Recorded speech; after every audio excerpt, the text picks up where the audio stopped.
दुरूद शरीफ पढ़ लें।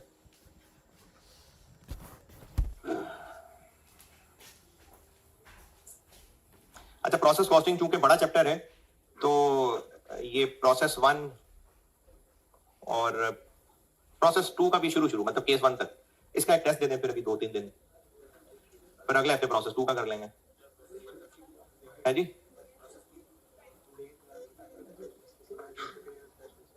अच्छा, ये लेक्चर 39 तक है मेरे ख्याल में, पर केस 1 जहां तक मैंने कराया था वो जरा देख लो लेक्चर, यानी पहले से प्रोसेस के पहले से शायद 40 तक होगा मेरा ख्याल है। कल परसों जब भी, फ्राइडे को दे दें, सैटरडे को दे दें, थर्सडे को दे दें, जब मर्जी दे दें दे दें बस टेस्ट। अच्छा, ये रिकॉर्डिंग वालों के लिए ये क्लास थोड़ी छोटी लग रही है, बस कुछ ऑफ कैमरा बातें समझा रहा था कॉम को, तो इसलिए मैंने रिकॉर्डिंग लेट ऑन की है जी। प्रोसेस 1 ही कह लें, प्रोसेस 2 का हुआ भी तो वो शुरू ही, यानी ये केस 2 से पहले केस 2 नहीं। कल एक सवाल दिया था स्प्रिंग बाइस, और आपने किया भी होगा। एक मसला जो होता है अक्सर वो बता देता हूं, उसके अलावा आपने पूछना है तो जरूर पूछिएगा। एक बहुत कॉमन मसला ये है कि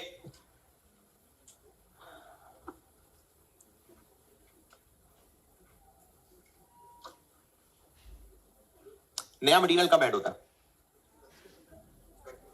हाँ जी, इंस्पेक्शन के बाद। इंस्पेक्शन कब होती है, यानी स्टेज ऑफ इंस्पेक्शन क्या है, ये कहां लिखा है? Material is added at 60% completion, तो मटेरियल एडिशन तो 60% आ गई। आफ्टर इंस्पेक्शन, तो इंस्पेक्शन कब होती है, कितना पहले? 59, 59, 58, 50। देखिए, अगर आप सिर्फ इसको ऐसे आइसोलेशन में सोचेंगे ना कि इंस्पेक्शन के बाद, तो इंस्पेक्शन कब होती है तो बताया ही नहीं, लेकिन सेंटेंस की कंटिन्यूटी है, पूरा सेंटेंस चल रहा है। अगर ये कहा जाए कि 10:30 FR2 की क्लास खत्म होती है, उसके बाद कॉस्ट होती है, फुल स्टॉप, तो अगर मैं ये जुमला बोलूं कि FR1 FR2 के बाद होती है, तो बात तो ये भी सही कर रहा हूं मैं। मेरी बात दोबारा सुने, अगर मैं कहूं आप में से जो बच्चे FR1 में होते हैं, FR1 FR2 के बाद होती है, तो बात सही है? सही है भाई, FR1 होती है 2 बजे, FR2 10:30 खत्म हो जाती है, तो बात तो सही है कि FR1 FR2 के बाद होती है।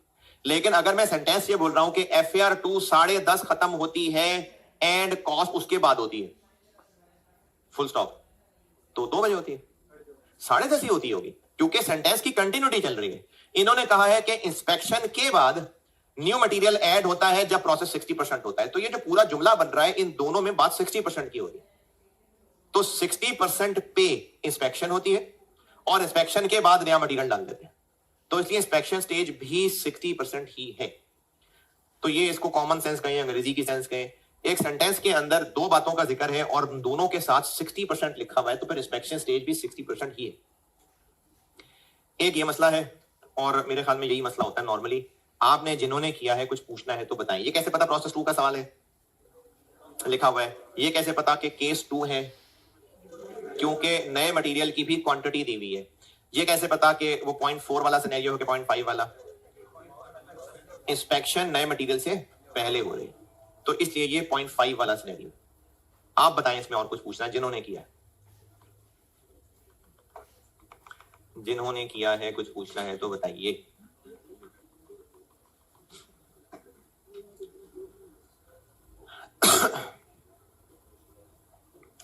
जी, तो 0 है।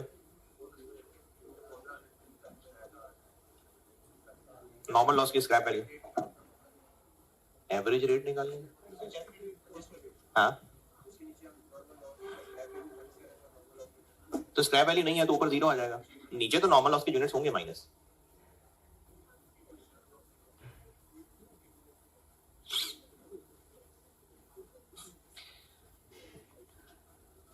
अच्छा, इसका ना एक थोड़ा सा मुश्किल वर्जन है, वो होमवर्क नहीं, वो होमवर्क मैं दूंगा कल। आप केस 3 का एक होमवर्क कराइए, तो ताकि केस 3 भी अलाइव रहे। आज होमवर्क जो दे रहा हूं वो केस 3 का है, कल फिर ना यही केस 2 का एक और होमवर्क दे दूंगा, वो काफी गहरा है। अभी केस 3 का एक होमवर्क कराइए आज, स्प्रिंग 23, स्प्रिंग 23 मेरी बुक में है, question 3, Rafiki industry limited.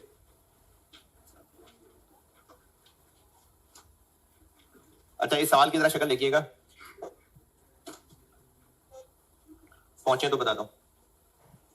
Spring 23 attempt का सवाल है, रफीकी इंडस्ट्री लिमिटेड। पहुंचे तो एक चीज बतानी है।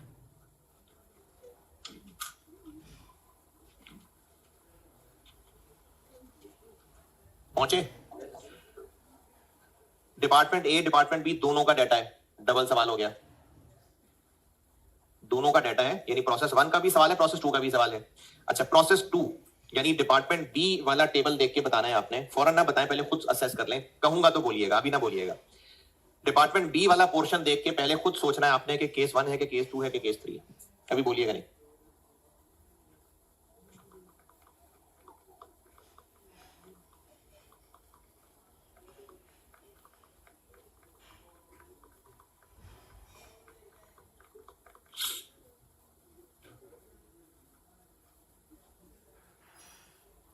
हाँ जी, वैसे तो मैंने क्या ही दिया था, केस 3 का होमवर्क दे रहा हूं, लेकिन क्यों?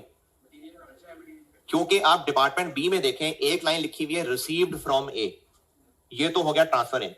140,000 यूनिट्स हैं और इनके आगे सवालिया निशान क्यों लगा है?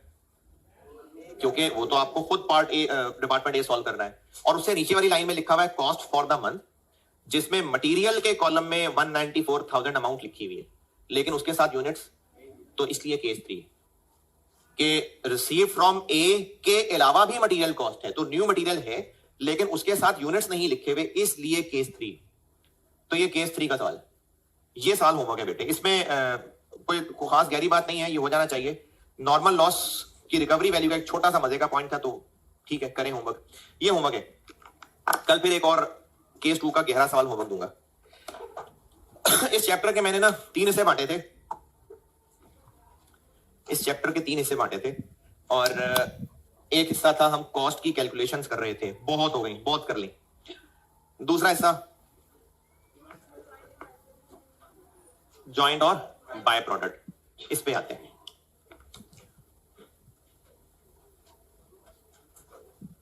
जॉइंट एंड बाय प्रोडक्ट्स, इसमें भी हमने कैलकुलेशन ही करनी है, और जो अभी तक कर रहे थे वो सब भी है। जॉइंट एंड बाय प्रोडक्ट्स, इसमें भी पहले जॉइंट बता देता हूं, बाय फिर उसके बाद, पहले जॉइंट प्रोडक्ट्स करते हैं। पहले जॉइंट प्रोडक्ट्स।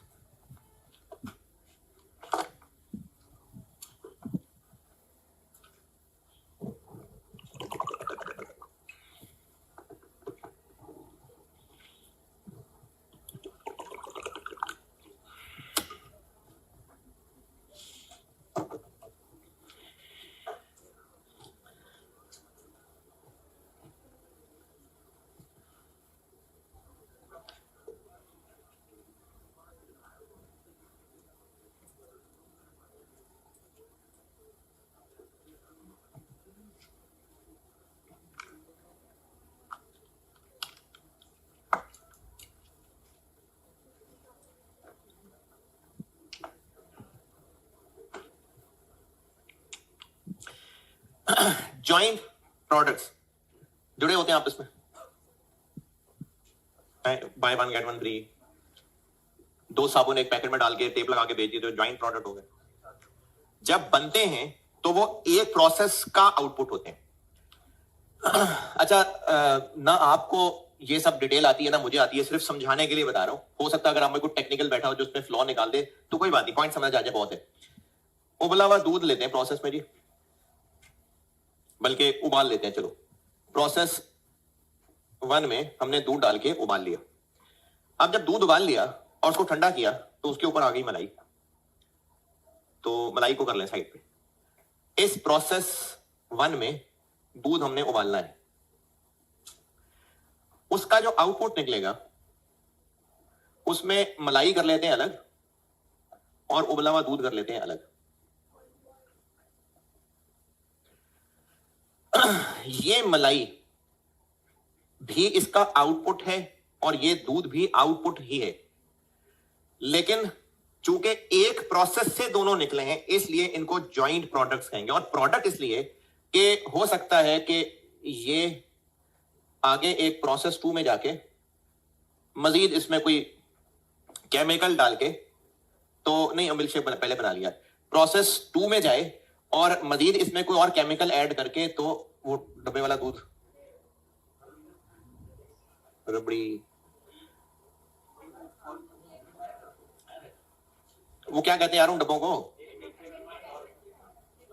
टेट्रा पैक होते क्या होते हैं, चलो मिल्क के पैकेट्स हो गए जी, ठीक है। ये हम इससे आगे फिर उनको पैकेट्स में बंद करके कुछ प्रिजर्वेटिव्स डाल के तो ये बेचते हैं और ये आगे सेल होता है। और क्रीम को फिर आगे किसी और प्रोसेस में ले जाके इसमें से हो सकता है मजीद टुकड़े करके, मेरे ख्याल में घी भी इसी से बनेगा, तो इससे आगे हम घी बना लेते हैं या मक्खन भी निकाल लेते हैं।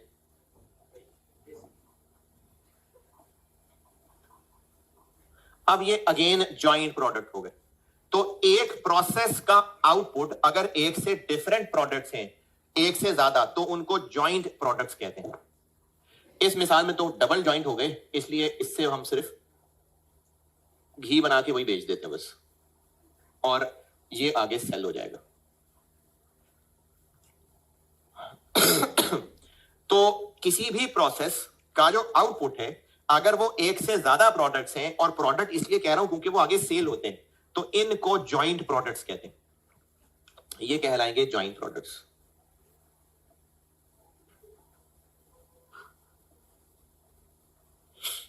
हो सकता है वो फर्दर प्रोसेस होके कुछ और बनते हो, और हो सकता है कि वो एज इट इज बिक जाते हो, यानी वो फर्दर कोई और चीज भी बन सकते हैं, और हो सकता है बस अब उन्होंने पैक होके बिकना ही हो। तो उस प्रोसेस का सवाल जिसका आउटपुट एक से ज्यादा प्रोडक्ट्स हो, वो सीखने लगे। हम लोग इस वक्त उस प्रोसेस को डिस्कस करने लगे हैं जिसका आउटपुट मल्टीपल प्रोडक्ट्स है। अच्छा, इसमें प्रॉब्लम क्या है, यानी कैलकुलेशन पॉइंट ऑफ व्यू से क्या मुश्किल है इसमें? हाँ, इनकी अलग अलग वैल्यू निकालनी पड़ेगी, क्योंकि ये अलग प्रोडक्ट है, वो अलग प्रोडक्ट है, तो हमें इन दोनों की अलग अलग कॉस्ट चाहिए। अभी तक हम एंड जहां तक करके आए हैं, हम कॉस्ट ऑफ कंप्लीटेड यूनिट्स निकालना सीख चुके हैं। जैसे अगर ये 6000 केजी उबालने के बाद क्रीम निकली इसमें से कोई 500 केजी, इतनी निकलती नहीं है वैसे, लेकिन चले खालिस था, और कोई 5000 किलो ये उबला हुआ दूध आ गया, बाकी इधर उधर उड़ गया। तो ये जो 500 केजी क्रीम है और जो 5000 केजी मिल्क है, अगर इससे पहले तक यानी कल तक का हम टॉपिक देखें तो 5500 किलो आउटपुट है, 5500 केजी आउटपुट है। चाहे फाइफो मेथड हो चाहे एफको मेथड हो, जो हमने इस 5500 KG cost of completed units निकालना सीख ली थी, अब हमने उसे एक स्टेप आगे चलना है और इस टोटल को क्या करना है, 2 में तोड़ना है। ये करने लगे हम, यानी जो अब तक की मेहनत कर रहे थे वो सब की सब वैसी ही है, उससे एक स्टेप और आगे जाना है और कॉस्ट ऑफ कंप्लीटेड यूनिट्स को तोड़ना है। अच्छा, इस प्रोसेस में अगर कोई क्लोजिंग वर्किंग प्रोसेस है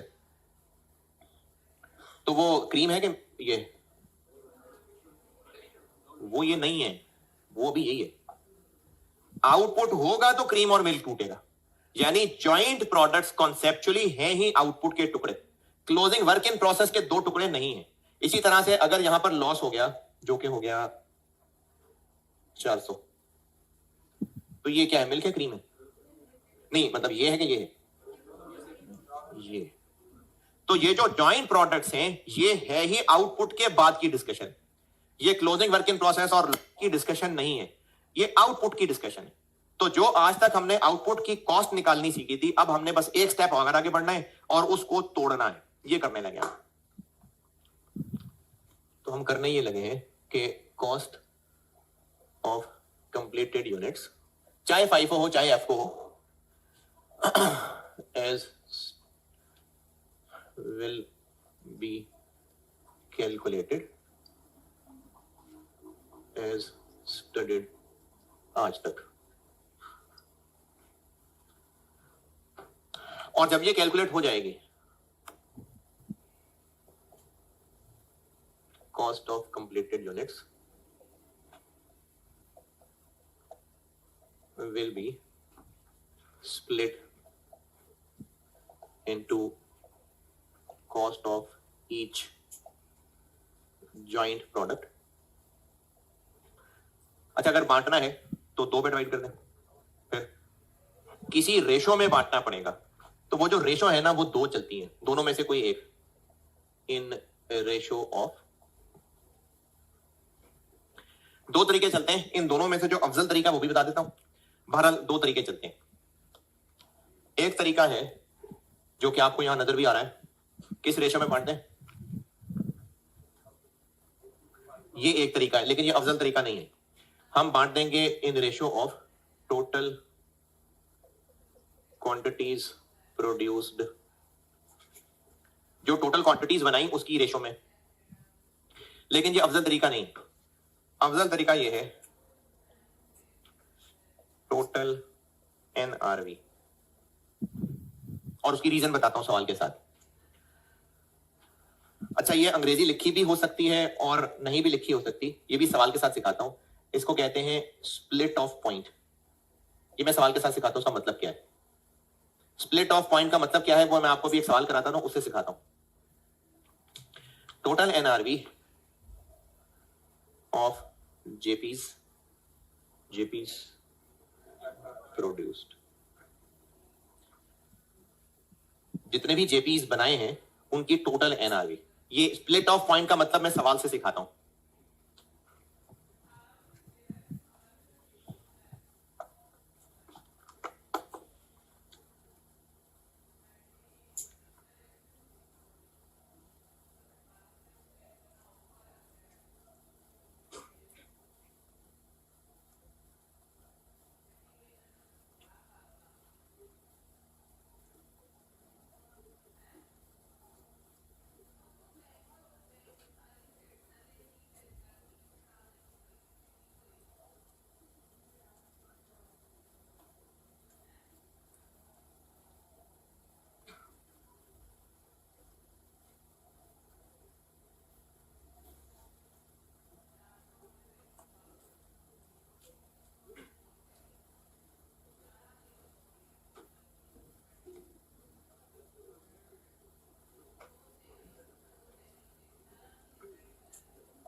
इन दोनों में से ना अफजल ये है, अफजल तरीका ये है।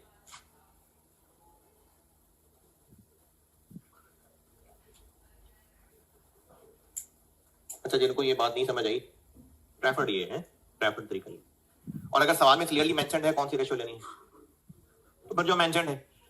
लेकिन अगर आपके पास ये डाटा है तो ये नहीं, ये यूज करेंगे। और अगर एनआरबी का डाटा ही नहीं है जैसे इस सवाल में,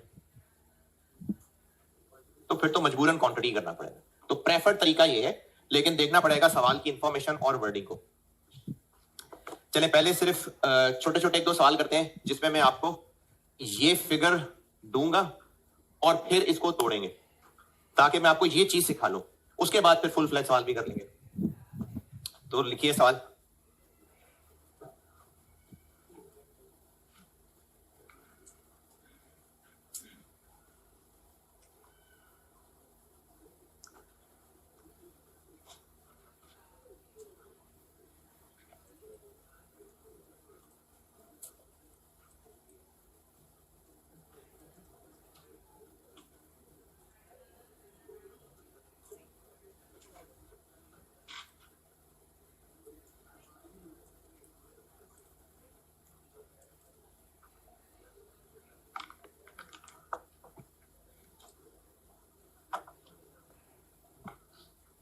नोटेड? लिखिए सवाल जी। Following information relates to process कोई भी हो सकता है। कोई भी हो सकता है, प्रोसेस 1 चले। Following information relates to process 1 for the month of may.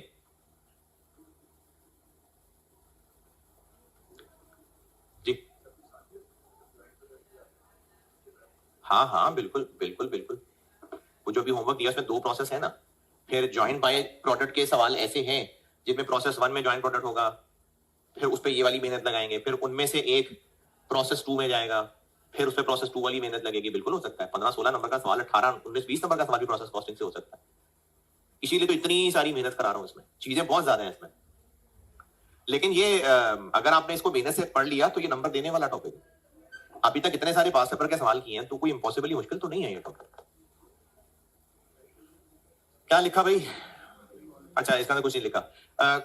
Total cost of completed units, total cost of completed units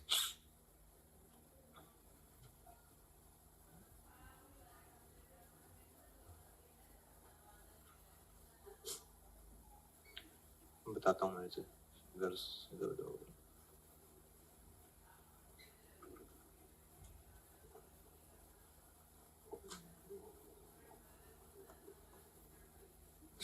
total cost of completed units है 950,000, 9.5 lakh. Output comprises of, output comprises of, अच्छा अब comprises of के बाद comprises of JPA और JPB, और इसके units 4,000 और 7,000, 4,000 और 7,000। ए 4,000 यूनिट्स हैं और बी 7,000 यूनिट्स हैं।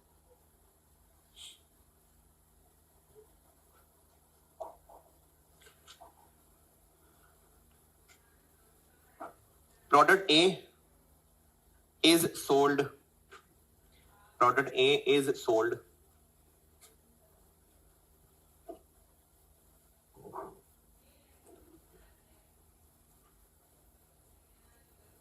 at a price of 250 per unit, 250 per unit after incurring selling costs of 10 रुपए per unit, ₹10 per unit.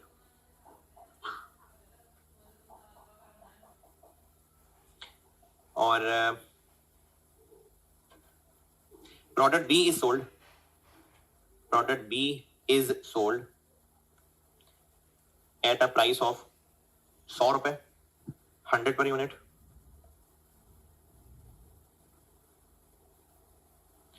after incurring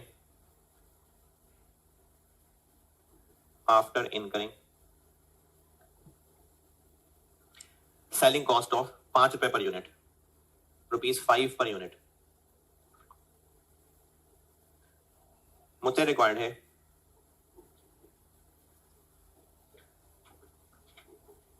cost per unit of each JP, cost per unit of each JP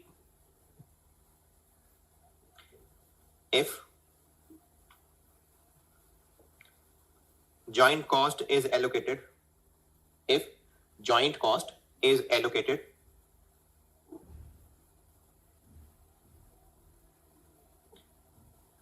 in ratio of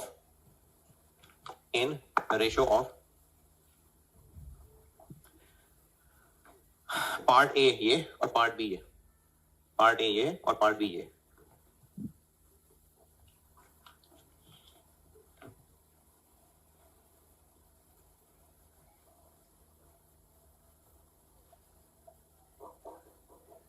हमने total cost को बांटना है ए और B में। Part A किस ratio में बांटना है? क्वांटिटीज। तो 9 क्या है, 9,50,000 को मैंने इनके यूनिट्स की रेशियो में बांटना है, इनटू 4,000 ओवर 11,000।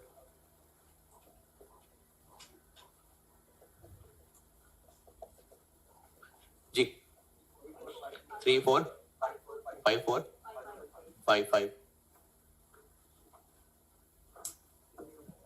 604545 तो ये हमने 950,000 को बांट दिया यूनिट की रेशो में।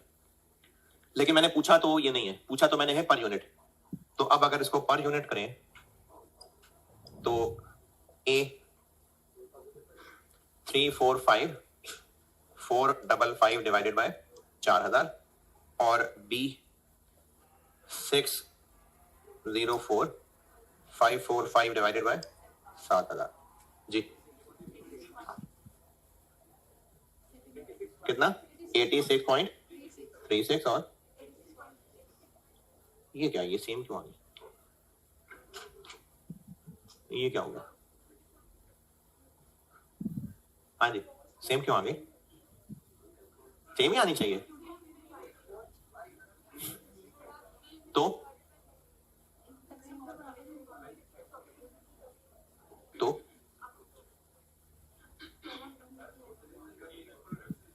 है सेम ही आना था। क्यों सेम आना था? क्या?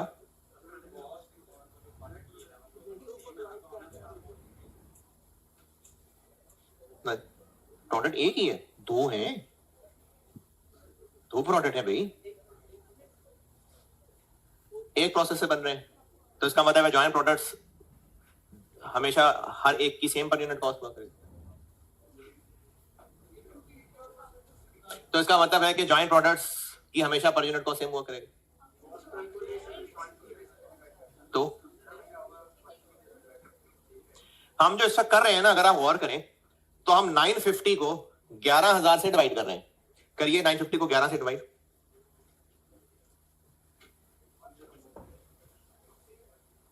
यही है, यानी हम इसको 11,000 से डिवाइड कर रहे हैं, 4 से मल्टीप्लाई करके 4 से डिवाइड कर रहे हैं, 7 से मल्टीप्लाई करके 7 से डिवाइड कर रहे हैं।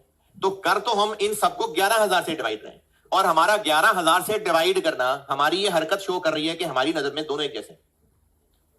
हम अगर इसको 11,000 यूनिट से डिवाइड कर रहे हैं तो हमारे ख्याल में ये सब एक जैसे, तभी तो उनको मिला के 11,000 कह दिया, इसलिए सेम आ रहा है।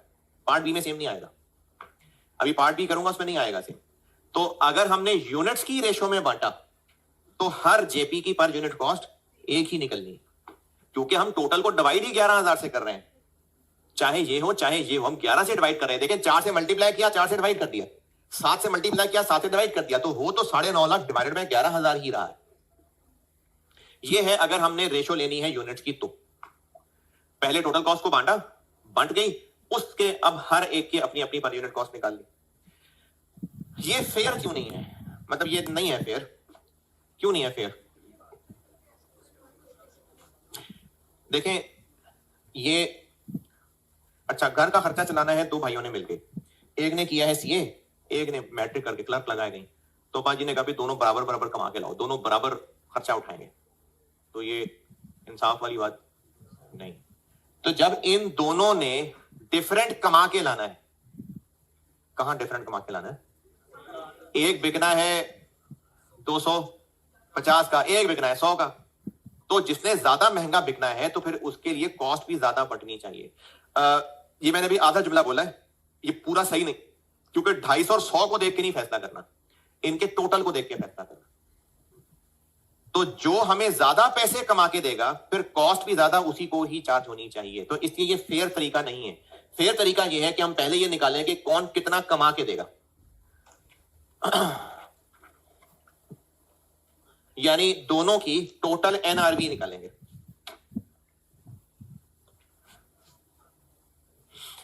यूनिट्स तो गिवन थे ना, इसलिए मैंने डायरेक्टली एलोकेशन कर ली। अब यूनिट्स की पहले हमें टोटल एनआरवी निकालनी पड़ेगी, फिर उसकी रेशो लेंगे। तो पहले तो टोटल एनआरवी निकालनी पड़ेगी। Product A 4,000 units into 250 minus 10, 96 B 7,000 into 100 minus 5, 665 000। ये आ गई टोटल एनआरवी 1625 000। इसकी रेशो में बांटेंगे, एलोकेशन होगी। अब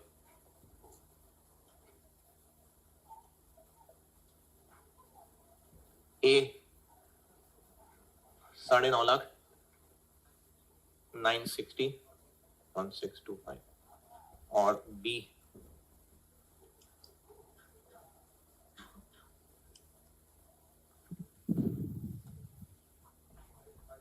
56 1 2 3 1 388 769 ये 9.5 लाख बांट दिया। अब देखें जिसने टोटल ज्यादा कमा के देना है ना तो 9.5 लाख में से ज्यादा उसको चला गया।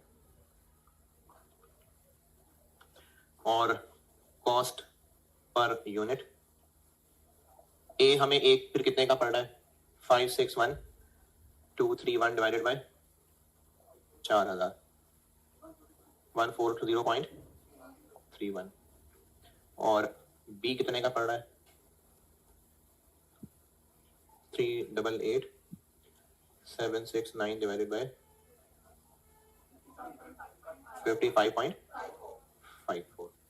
ये महंगा बिकना है इसलिए इसको ज्यादा कॉस्ट चलेगी, ये सस्ता बिकना है इसलिए इसको कम लेगी।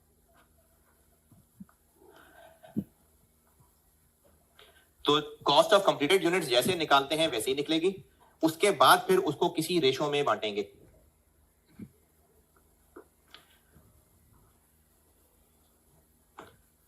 और इसको स्प्लिट ऑफ पॉइंट इसलिए कहते हैं कि ये क्रीम और मिल्क की डिस्कशन ही कब आई है जब वो प्रोसेस 1 से आउटपुट है, इसको स्प्लिट ऑफ पॉइंट कहते हैं।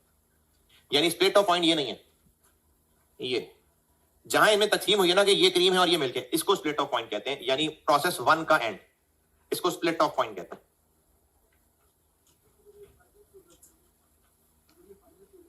नहीं है तो फिर इनकी एनआरपी कैसे निकलेगी? अगला सवाल लिखें।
हाँ जी, वो सवाल सोल्यूशन नोटेड और लिखें सवाल।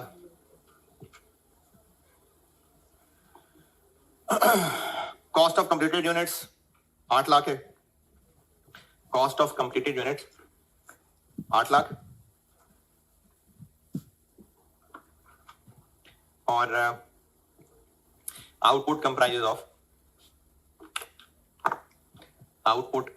Of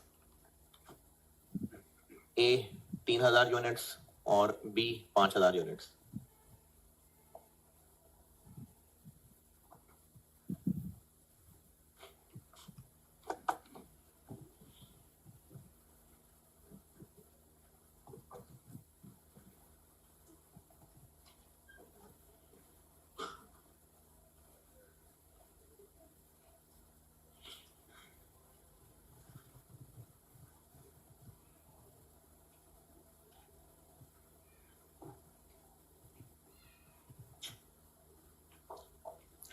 A is sold immediately.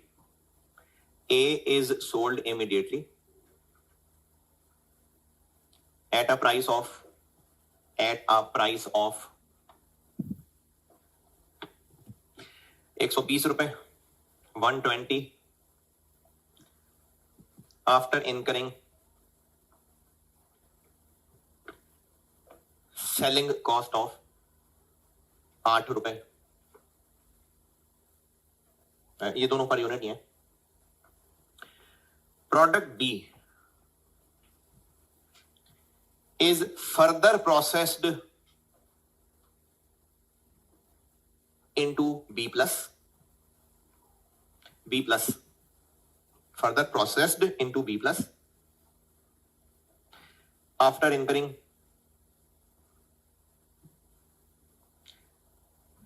₹50 per unit, ₹50 per unit, and then sold at a price of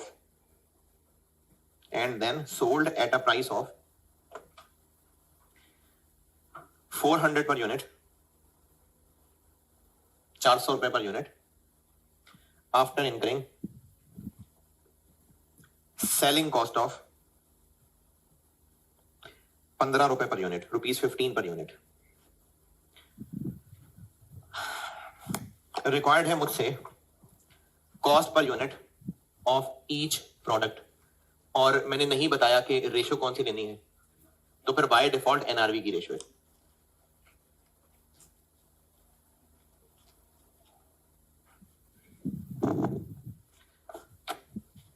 अभी हम इस वक्त कॉस्ट को किस में बांटने लगे, ए और बी में या बी प्लस में? ए और बी में। अभी इस वक्त ये बी है, बी प्लस नहीं है। अभी ए के कितने यूनिट्स बने? 3000, और ये बिक जाएगा 120 माइनस 8 जी, 336।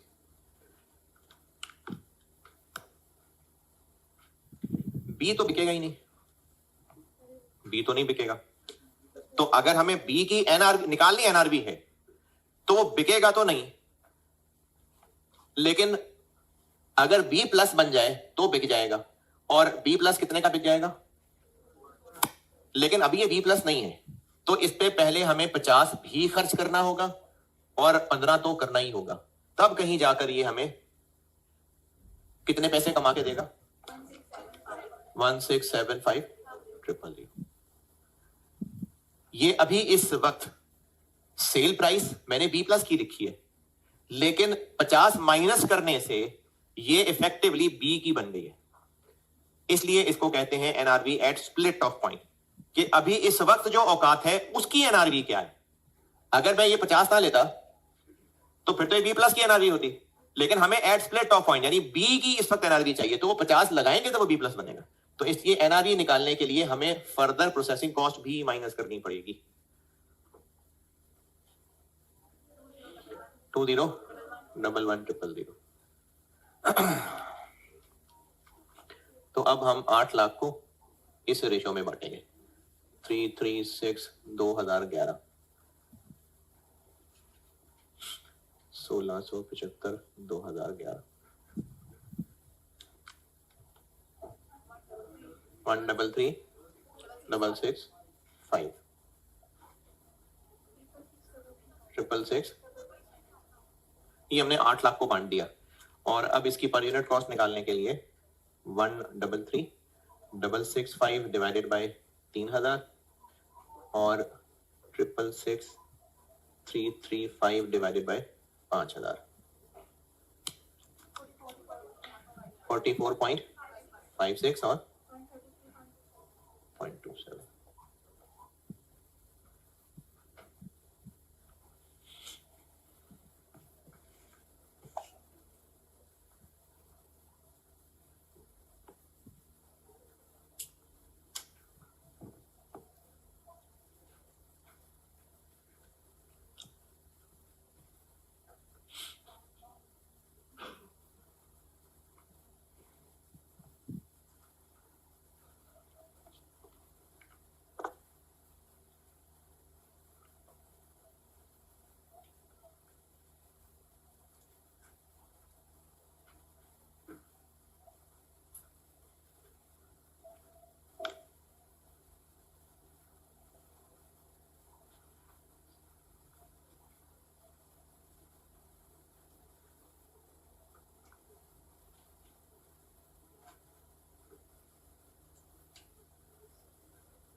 और लिखें सवाल।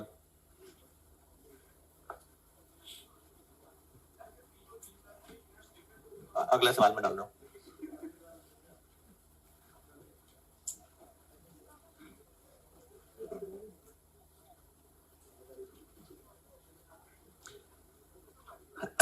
Cost of completed units.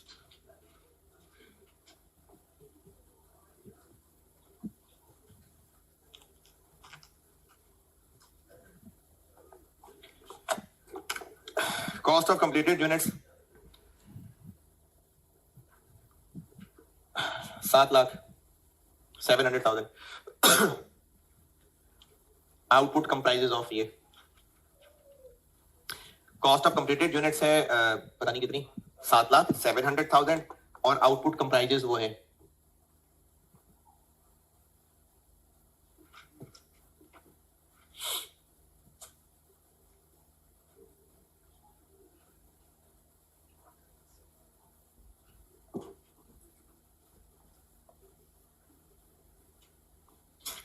Product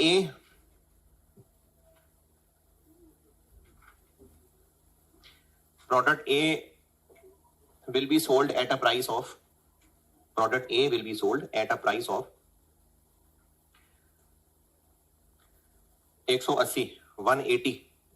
per unit after incurring selling cost of 10 रुपए per unit.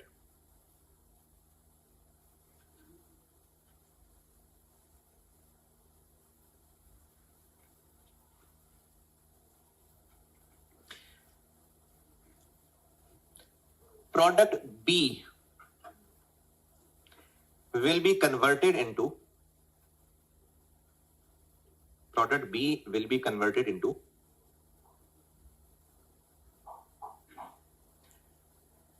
3,600 units of B plus, यानी 4,000 यूनिट्स प्रोसेस 2 में डालेंगे तो 10% जो सो के उड़ जाएंगे, 3,600 बन सकेंगे.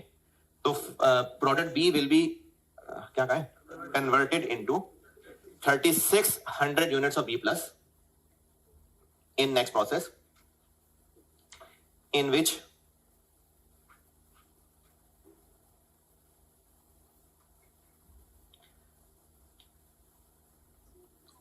conversion cost of 50,000 रुपए, conversion cost of 50,000 रुपए will also be incurred.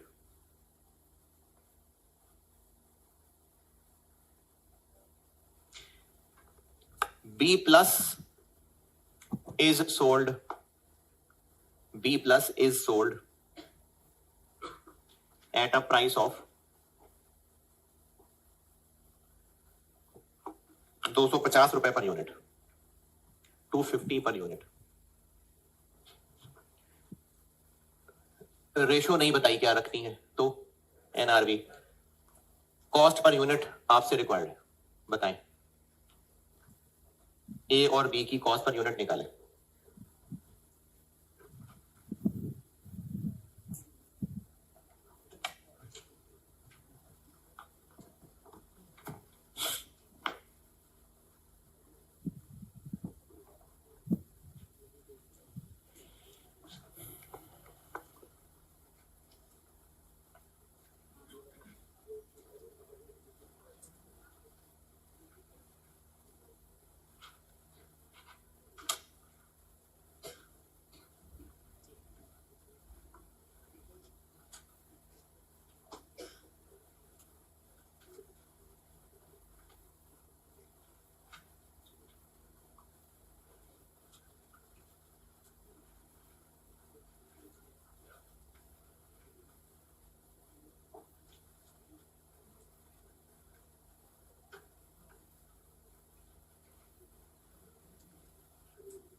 ये तो आपने सोचना है।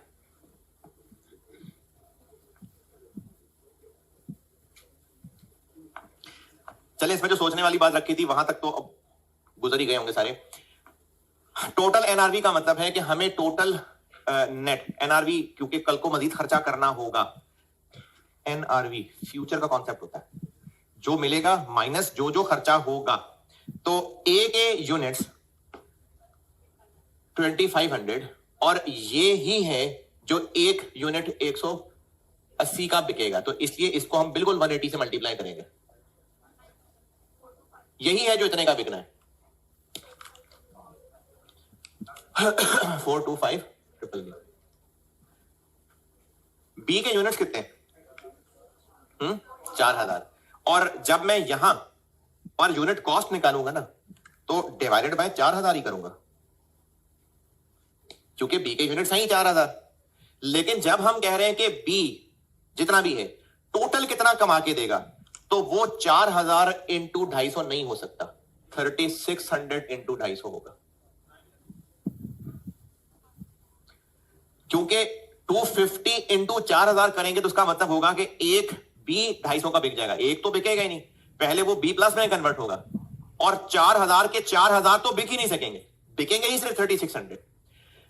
ये भी पर यूनिट था, ये भी पर यूनिट था, तो मैंने इनको नेट करके मल्टीप्लाई कर लिया। ये पर यूनिट है इसलिए मल्टीप्लाई कर दिया और माइनस 50,000 पूरा कर लिया जी।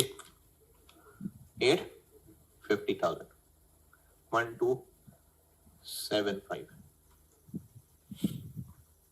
टोटल एनआरवी का मतलब है कि जितने यूनिट्स हमने बनाए वो टोटल कितना पैसा लाके देंगे, तो वो इतना पैसा लाके देंगे। जी 3600 में एतराज है? कोई एतराज? 50,000 क्यों लिखा? मैंने दिया तो है। अच्छा चलिए 50,000 डिवाइड बाय, फिर उसके बाद 36 से मल्टीप्लाई कर दें, कर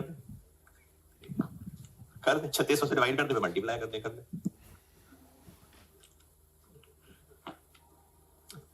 7 लाख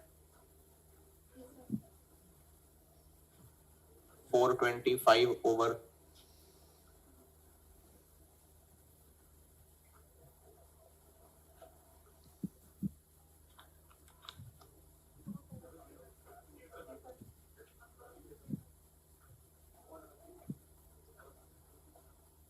अब इस 2 बहुत सारे 3 को डिवाइड कर देते हैं 2500 से और 4667 को 4000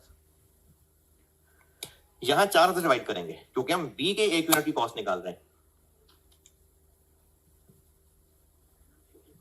93.3